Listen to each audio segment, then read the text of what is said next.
आते हैं आज खास खबर। आज राजगढ़ जिले में हो रहे SC/ST अत्याचार व प्रशासन का सहयोग न मिलने से नाराज जिले के अनुसूचित जाति जनजाति के लोगों ने अपने नेतृत्वकर्ता राजेश रातलिया के साथ आज राजगढ़ पहुंचकर अपनी समस्याओं से जिला प्रशासन को अवगत कराया तथा वहीं महामहिम राज्यपाल के नाम ज्ञापन दिया, जिसमें राजगढ़ कलेक्टर नीरज कुमार सिंह का एक बार फिर भेदभावपूर्ण व्यवहार इन SC/ST वर्ग विशेष के लोगों में देखने को मिला, जिसमें लोगों की मांग थी कि वह जिलाधीश महोदय से मिलकर ही समस्या को बताएंगे, लेकिन ऐसा नहीं हुआ। जिसके बाद युवा नेतृत्वकर्ता राजेश रातलिया व समाज के वरिष्ठ कार्यकर्ता राजेंद्र सूर्यवंशी ने क्या कुछ ऐलान राजगढ़ कलेक्ट्रेट कार्यालय से किया, आइए आपको सीधा दिखाते हैं राजगढ़ से हमारे विशेष संवाददाता की यह रिपोर्ट।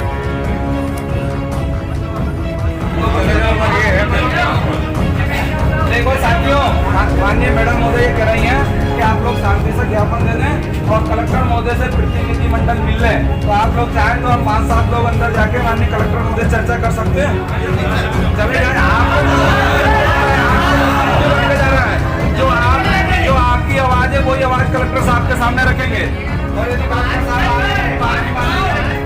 आज यहीं बैठेंगे, अपन शाम तक यहीं की जगह बैठेंगे और आंदोलन करेंगे। कई बार हमने ज्ञापन दिया, हमारे ज्ञापन पे कार्रवाई नहीं होने से हम लोग संतुष्टिजनक नहीं है। हम कलेक्टर महोदय से अंदर बात करते हैं, वो क्या आश्वासन देंगे फिर हम बाहर आके आपको बताएंगे। नहीं, हम लोग चले जाएं 5-7 लोग और प्रतिनिधि की बात आप लोग बैठिए, आज ऐसी लोकतंत्र में आवाज कमाने कलेक्टर महोदय से हम यही चाहते हैं कि वो आए और शांतिपूर्वक हमारी बात करें। ठीक है, अपन भी बैठे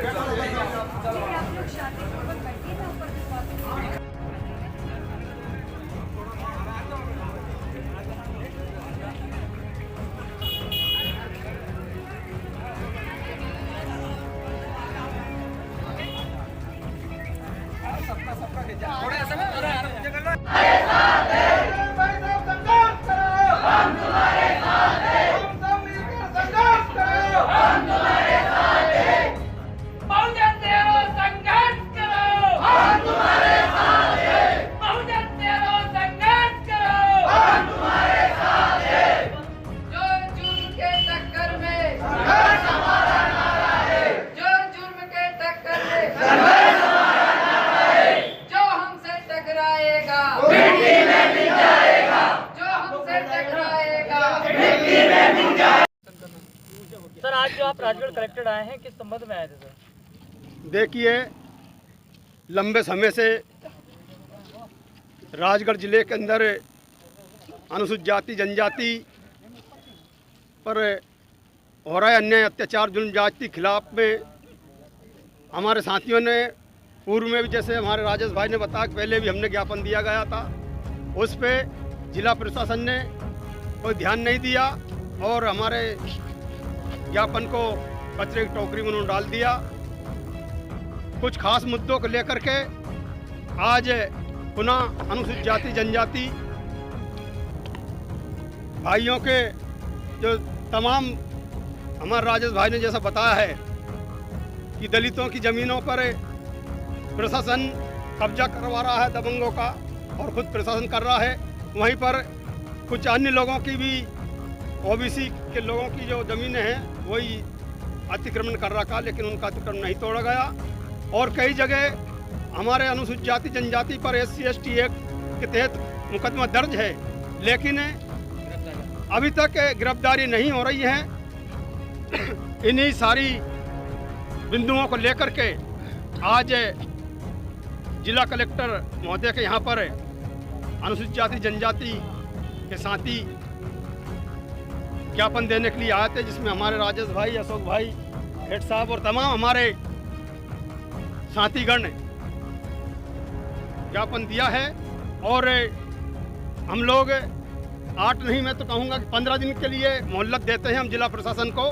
15 दिन में यदि हमारी समस्याओं का निदान नहीं, समाधान होना चाहिए, और जब तक नहीं होगा उनका समाधान निदान, तो पुनः हम 15 दिन के बाद में RTI लगाएंगे उन्हीं बिंदुओं पर।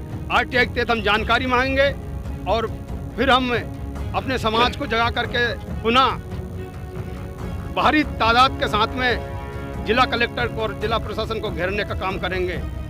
इसमें मुख्य बिंदु क्या क्या रहे सर आपकी मांगों को लेकर के? क्या-क्या मामले हैं? देखिए साथियों, जो मुख्य बिंदु थे हमारे,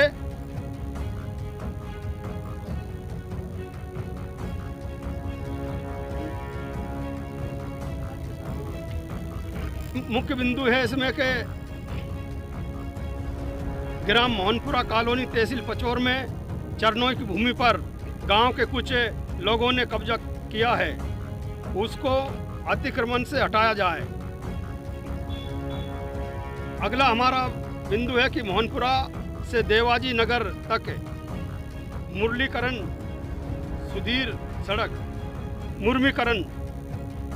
सुधीर सड़क योजना में जोड़ा जाए, ताकि देवाजी नगर में 100-150 लोग निवास करते हैं, उनको आने जाने की सुविधा हो।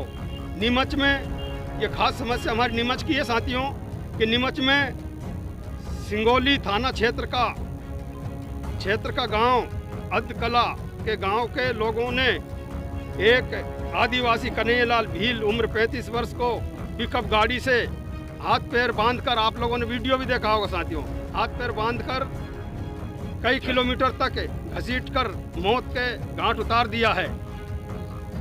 और उन सभी आरोपियों पर फांसी की सजा की हमारा संगठन मांग करता है प्रशासन से।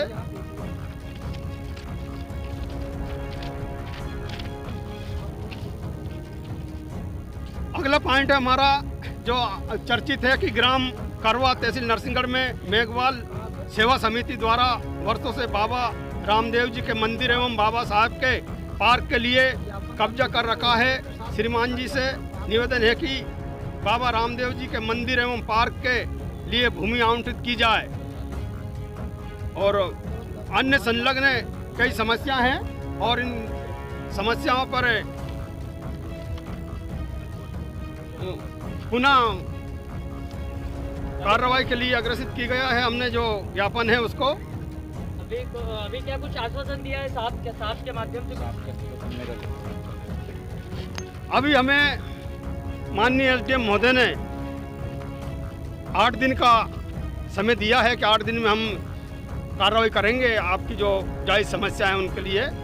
तो हम प्रशासन को 15 दिन का हमने समय दे दिया है। चलो 8 दिन हमारे तरफ से सही, तो 15 दिन बाद हम फिर घेराव करेंगे यदि हमारी जायज़ समस्याओं पर कार्रवाई नहीं हुई तो। अच्छा सर, मतलब आगे की क्या कुछ रणनीति? सर आपके द्वारा जो मांगे अभी रखी गई थी साहब के माध्यम से, अगर आप उनमें अगर कोई कार्रवाई नहीं की जाती है तो आप किस प्रकार से आगे की रणनीति बनाएंगे अपनी? और आप एक चर्चित चेहरा भी बने हुए हैं बहुजन समाज में, एक उभरते हुए नेता के तौर पर आपको पब्लिक देख रही है, तो आप किस प्रकार के मुद्दे विशेष तौर पर उनके उठा रहे हैं और इस मामले में विशेष तौर पर क्या कुछ भूमिका रहेगी? देखिए, आज राजगढ़ जिले के कोनों कोनों से अनुसूचित जाति जनजाति के हमारे भाई, हमारे पिता तुल्य जैसे जाबाज साथी सब लोग आए हैं और उनकी जिले की जो समस्या थी उन समस्याओं को लेकर आज हमने राजगढ़ कलेक्टर महोदय को महामहिम राष्ट्रपति महोदय के नाम ज्ञापन सौंपा है। और उस ज्ञापन में 1 से लेके तो हमारे 24 बिंदु तक उसमें वार हैं।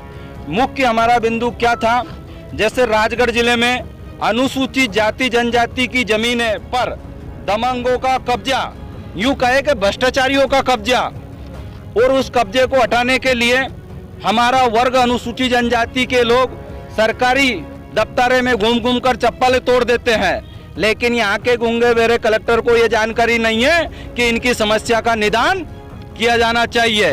कई बार हम लोगों ने ज्ञापन दिया है, लेकिन अनुसूचित जाति जनजाति के लोगों के ज्ञापन के ऊपर यहाँ राजगढ़ कलेक्ट्रेट और राजगढ़ कलेक्टर महोदय संज्ञान नहीं लेते हैं, उनकी समस्या का हल नहीं करते हैं। मैं कलेक्टर महोदय से आपके माध्यम से चेता देना चाहता हूँ कि माननीय कलेक्टर महोदय, ये राजेश रातलिया एक बहुजन समाज का छोटा सा कार्यकर्ता है, लेकिन ये कलेक्ट्रेट जो दिख रही है ये आपके पिताजी के नाम से रजिस्टर ही नहीं है, ये बाबा साहब अम्बेडकर साहब के संविधान के तहत हैं। काय के तहत हैं? संविधान के तहत हैं। जो संविधान के तहत